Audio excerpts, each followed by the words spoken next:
Hey, what is up everyone? Welcome back to our YouTube channel. So for today's video, I'm going to teach you how you can easily add logo to Invoice on QuickBooks. So all you have to do is head over to qbo.intuit.com and make sure that you're logged into your account. Next is just head over to Settings, then click on Custom Form Styles. Next is let's just add in a new style, then click on Invoice.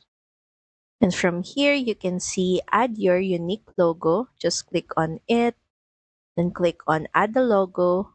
And from here, all you have to do is add in your logo and it will automatically be added on your invoices. Then once done, just click on save. So that's pretty much it. Thank you very much for watching this video. I hope that you find this video helpful. And if you do, please don't forget to like, share, and subscribe to the channel. Now we'll see you again on the next one. Bye.